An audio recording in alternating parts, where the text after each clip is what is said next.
ಯಾವ್ದ್ರಲ್ಲಿ best result ಸಿಕ್ತು? ಸ್ವಲ್ಪ ಆಯುರ್ವೇದ ಸಿಕ್ತು, ಬಟ್ ಅದೇ ರಿಪೀಟ್ ಬರ್ತಾನೆ ಪದೇ ಅದನ್ನೇ ನಾವು ಯೂಸ್ ಮಾಡಬೇಕು, ಇನ್ವೆಸ್ಟ್ಮೆಂಟ್ ಮಾಡಬೇಕು, ತಗೊಂತಾನೆ ಇರಬೇಕು. ಸೊ ಓಕೆ, ಸರಾಕೆರೆಗೆ ವಿಸಿಟ್ ಮಾಡಿದ್ರಲ್ಲ, ಈಗ ಎಷ್ಟು ದಿನಗಳ ಕಾಲ ಥೆರಪಿ ಮಾಡಿದ್ರಿ? ಫಸ್ಟ್ ಒಂದು 3 years ಬ್ಯಾಕ್ ಒಂದು 3 months ಏನೋ ಬಂದೆ. ಸ್ವಲ್ಪ ರಿಸಲ್ಟ್ ಬಂತು, ಬಟ್ ಮನೆಯಲ್ಲೇ ಅಮೌಂಟ್ ಇಲ್ಲ ಆಗಿಲ್ಲ ಅಂದ್ಬಿಟ್ಟು ವೈಫ್ ಬೇಡ ಅಂದ್ರು. ಸರಿ ಅಂತ ನಾನು ನೀವು ಡಿಸೈಡ್ ಮಾಡಿದ್ರ ಫಸ್ಟ್ ಅದು ನಮಗೆ ಬೇಕಂತ?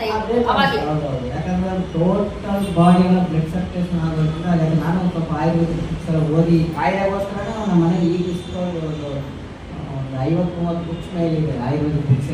ನಮ್ಮ ಬಾಡಿ ಏನೇ ಕಾಯಿಲೆ ಯಾಕೆ ಈಗಲೂ ಇನ್ನು ಮನೇಲಿ ಔಷಧಿ ಹಂಗೆ ಇಟ್ಟಿದ್ದೀನಿ ರೆಡಿ ಮಾಡಿ, ಬಟ್ ಯೂಸ್ ಮಾಡ್ತಾ ಇದ್ದೀನಿ. ಒಳ್ಳೆ 27 ಟ್ಯಾಬ್ಲೆಟ್ಸ್ ತಗೊಂಡಿದ್ದೆ. ಒಂದು ದಿನಕ್ಕೆ 20 ಟ್ಯಾಬ್ಲೆಟ್ಸ್, 27 ಟ್ಯಾಬ್ಲೆಟ್ ತಿಂತಾ ಇದೆ. ಸೊ ಎಲ್ಲಾ ತರ ಪ್ರಾಬ್ಲಮ್ಸ್, ಶುಗರ್ ಇದೆ, ಶುಗರ್ ಅಂದ್ರೆ ಯೋಚನೆ ಮಾಡಿ ನನಗೆ ಜಸ್ಟ್ 4 years ಆಯ್ತು ಶುಗರ್. ಅದಕ್ಕೆ just joint pain health paper ಕೂಡ ಇದೆ.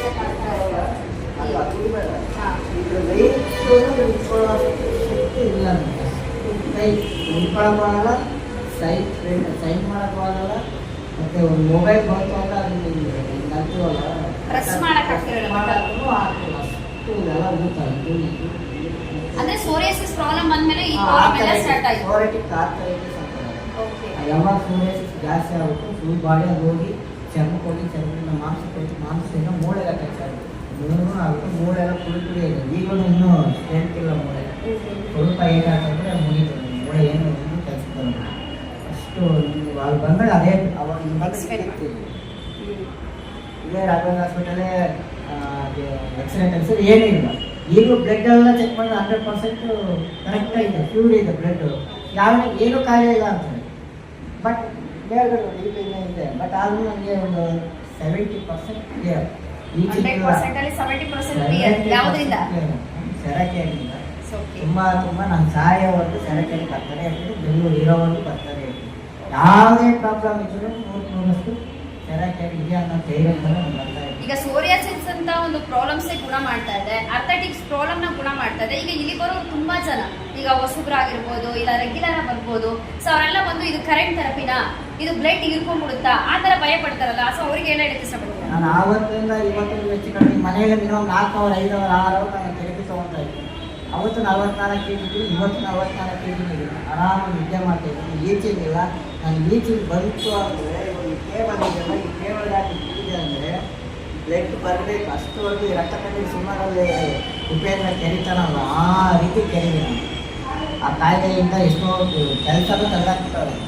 ನಾನು ಬರುತ್ತೆ ಅಂಟ್ಕೊಳ್ಳುತ್ತೆ, ಬೇರೆ ಕಟ್ಟೆ ತಗೊಂಡು ಬೇರೆ ಬರುತ್ತೆ, ಅದೆಲ್ಲ ಹೇಳೋಕೆ ಹೋದರೆ ಮತ್ತೆ ನಾನು ಇಲ್ಲ. ಪರ್ಸನಲಿ ಎಷ್ಟೋ ಪ್ರಾಬ್ಲಮ್ಸ್ ಅನುಭವಿಸ್ಬಿಟ್ಟಿದ್ದಾರೆ ಈ ಒಂದು ಪ್ರಾಬ್ಲಮ್ ಇಂದ. ಆದ್ರೆ ಈಗ ಸರಾಕೆರೆಗೆ ಬಂದು ಬೆಸ್ಟ್ ರಿಸಲ್ಟ್ ಸಿಕ್ಕಿದೆ. ಈಗ ಎಷ್ಟು ದಿನವಾಗಿ ಮನೇಲಿ ಯೂಸ್ ಮಾಡ್ತಾ ಇದ್ದಾರೆ? 1 month ಆಗ್ತದೆ. ಓಕೆ, ಇವಾಗ ಇಲ್ಲಿ ಮಾಡೋದಕ್ಕೂ ಮನೇಲಿ ಮಾಡೋದಕ್ಕೂ ಏನ್ ಡಿಫ್ರೆನ್ಸ್ ನಿಮಗೆ ಕಾಣಿಸ್ತಾ ಇದೆ? ದೇವಸ್ಥಾನ ಇದ್ದಂಗೆ ಇಲ್ಲಿ ಬಂದು ಆರಾಮಾಗಿ, ಯಾಕಂದ್ರೆ 4 ವಿಷಯ ಗೊತ್ತಾಗುತ್ತೆ, 4 ಜನ ಇದು ಗೊತ್ತಾಗುತ್ತೆ, ಒಳ್ಳೆ ಕಿರ್ತಿ ಹೋದಾಗುತ್ತೆ ನಮಗೆ ಬಂದರೆ. ಬಟ್ ಮನೇಲಿ ಈಗಲೂ ತೊಗೊಂಡೆ 4 hour ಆದರೂ ಸಮಾಧಾನ ಆಗಲ್ಲ, ತೊಗೊಂಡು. ಬಟ್ ಇದು ಬಂದು ಒಂಥರ ಕಿರ್ತಿ ದೇವಸ್ಥಾನಕ್ಕೆ ಹೋದಾಗ ನನಗೆ ಅನಿಸುತ್ತೆ. ಒಳ್ಳೆ ವಿಷಯಗಳು ವಿಷಯ ತಿಳಿಯುತ್ತೆ, ಪ್ರಪಂಚ ಹೆಂಗಿದೆ, ಜನ ಹಿಂಗೆ, ಹೆಂಡತಿ ಮಕ್ಕಳು ಫ್ರೆಂಡ್ಸ್ ಏನು ಕಷ್ಟ ಅಂದರೆ ಯಾರಾಗ್ತಾರೆ ಯಾರಾಗಲ್ಲ ಅನ್ನೋದೆಲ್ಲ ಇಲ್ಲಿ ಬಂದಾಗ ಗೊತ್ತಾಗುತ್ತೆ. ನಮಗೆ ನಾವು ಚೆನ್ನಾಗಿರ್ಬೇಕು, ನಮಗೆ ನಾವು ಚೆನ್ನಾಗಿರ್ಬೇಕು. ಲಾಸ್ಟ್ ಉಳಿಯೋದು ನಾವು ಒಬ್ಬರೇ.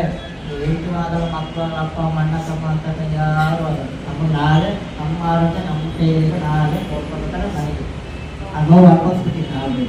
ಓಕೆ, ಇವಾಗ 7-8 ತರ ಮೆಡಿಸಿನ್ಸ್ ತಗೊಂಡಿದ್ದೀರಾ. 27 ಪರ್ ಡೇ, ಒಂದು ದಿನಕ್ಕೆ 27 ಮಾತ್ರ ತಿಂತಾ ಇದ್ರಿ. ಸೊ ಇದೆಲ್ಲದೂ ಕೂಡ ಒಂದು ಸೈಡಿಗೆ ಇಟ್ರೆ ಸರಾಕೆರೆಗೂ ಮೆಡಿಸಿನ್ಗೂ ಏನ್ ಹೇಳಕ್ ಇಷ್ಟಪಡ್ತೀರಾ?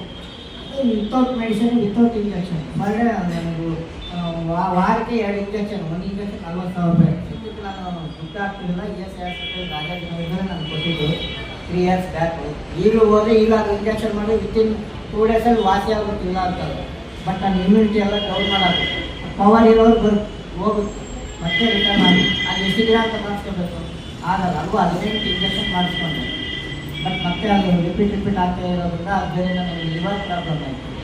ಆ ಇಂಜೆಕ್ಷನ್ ಪವರ್ ಇದೆ ಬೇಡ ಅಂದ್ಬಿಟ್ಟು ಬಲ್ಬೇರಿಯಂ ಜಾಸ್ತಿ ಆಗೋದು ಬೇಡ, ಹಿಂಗೆ ಇದ್ರೂ ಪರವಾಗಿಲ್ಲ ಅಂದ್ಬಿಟ್ಟು ಮತ್ತು 1ರಿಂದ 4 ಕಾಯಿಲೆ ತೊಗೊಳೋದು ಬೇಡ ಇಂಜೆಕ್ಷನ್ ಮೆಡಿಸಿನ್ನಿಂದ ಅಂದ್ಬಿಟ್ಟು ನಾನು ಹಾಕ್ಬಿಟ್ಟು ಇಲ್ಲಿ. ಓಕೆ ಬ್ರದರ್, ಇಲ್ಲಿ ಬರೋರೆಲ್ಲ ಒಂದು ತಿಂಗಳು ಥೆರಪಿಗೋಸ್ಕರ ಬರ್ತಾರೆ, ಇಲ್ಲ 2 ತಿಂಗಳು ಥೆರಪಿಗೋಸ್ಕರ ಬರ್ತಾರೆ, ಇಲ್ಲ 15 ಡೇಸ್ ಥೆರಪಿ ಮಾಡ್ತಾರೆ. ಸೊ ನಾನು ಗುಣ ಆಗಿದ್ದೀನಿ ಇಷ್ಟೇ ಸಾಕಂತ ಹೇಳ್ಬೋದಾ? ಇದು ಲೈಫ್ ಟೈಮ್ ಥೆರಪಿನ, ಲೈಫ್ ಲಾಂಗ್ ಥೆರಪಿನ? ನನಗೆ ಗೊತ್ತಿರಂಗೆ, ಯಾಕಂದ್ರೆ ನಾವು 1 ತಿಂಗಳು ಬರ್ತೀವಿ ರಿಸಲ್ಟ್ ಸಿಗುತ್ತೆ, ಬಟ್ ಮಾಡಬಾರ್ದಲ್ಲ, ತಿನ್ಬಿಟ್ಟು ಮತ್ತೆ ಅದು ರಿಪೀಟ್ ಆಗ್ತದೆ. ಅದಕ್ಕೆ ಮಾಡ್ಬಿಟ್ಟು ಲೈಫ್ ಲಾಂಗ್ ತಗೊಂಡ್ರೆ ನಾವು ಸಾಯ್ಬೇಕಂದ್ರೆ ನಮಗೆ